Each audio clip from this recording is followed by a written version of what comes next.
Cool. Right. Annie, are you okay? Annie, are you okay? Right. Okay. We're gonna start recording. Everyone ready? Alright. Alright. Cool. Okay. Hello and welcome to the reflection section of our podcast. Today I'm joined with Lewin and Darren from the Food for Thought team. How you guys doing? I'm good, how are you? Good, thank you. Yeah, man. We have been researching through the horrific events during the podcast of the recreation. Friends of John Zawahiri said he had a fascination with guns. Do you think this should have been a red flag from the beginning? Yes and no. In the way that obviously he can be obsessed with guns. He can own like say a BB gun or a Nerf gun or a Super Soaker or play video games like Call of Duty or Fortnite. But it doesn't necessarily mean he's gonna go buy a firearm from the nearest supermarket and take it into a school. Yeah. But obviously it can start out that way, but there's probably thousands upon thousands of kids and adults in the US with obsessions with guns. Yeah. They think they're cool, but it doesn't necessarily mean they're going to go and do something like that. No, I agree. I think that just because someone enjoys, some people do it as a recreational hobby, and I think you can't relate that to some sort of killing. I think you need to look at the more psychological aspect of a human.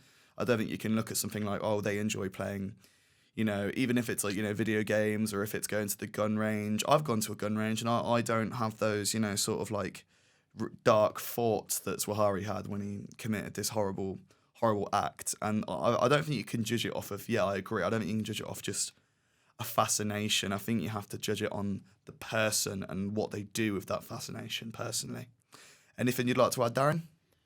Yeah, I think touching on that looking at a difference between enjoying guns and being obsessed with guns maybe is a huge difference actually, because a lot of people enjoy guns, especially boys, like we were saying, video games.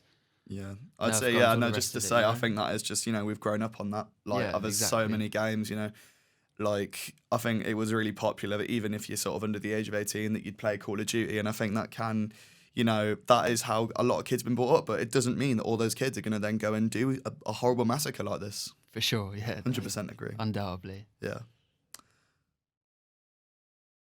Okay, we're recording now.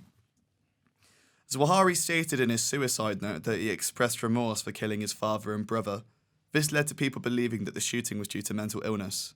Do you guys agree with that? Yes, in the way that the way he left the note, it's just like it comes across to me as if you don't express remorse. You don't write in a note that you express remorse for something you're about to do. Yeah.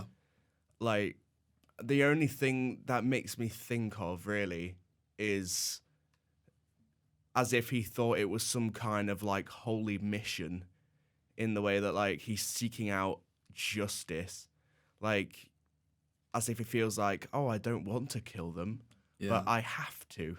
Yeah, no, I agree with that. I think it was especially strange for me finding out that I personally thought when first researching this whole case study that when looking into how his father allegedly abused his mother and then led her to flee and the whole thing about divorce and everything like that, I found it really shocking to find out he expressed remorse. I just thought that would have been his motivation to commit this horrible act, but it was really, really surprising to find out that it wasn't. So I really do think that mental illness played a part. If, it must have been some sort of motive in the back of his head. It must have been some sort of accumulation of emotion. I think that's just, that has to be down to mental illness. You can't think like that and not have a mental illness, really. You can't think, I'm going to go kill someone for, as if there's some kind of, war hero going to end the war by killing this guy. Yeah.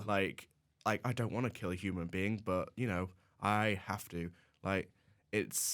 It's a very messed up way of thinking, and it makes me think that it is down to mental illness. Yeah. Do you not think that regardless of the motivation that killing your brother and your father is definitely linked to mental illness either way?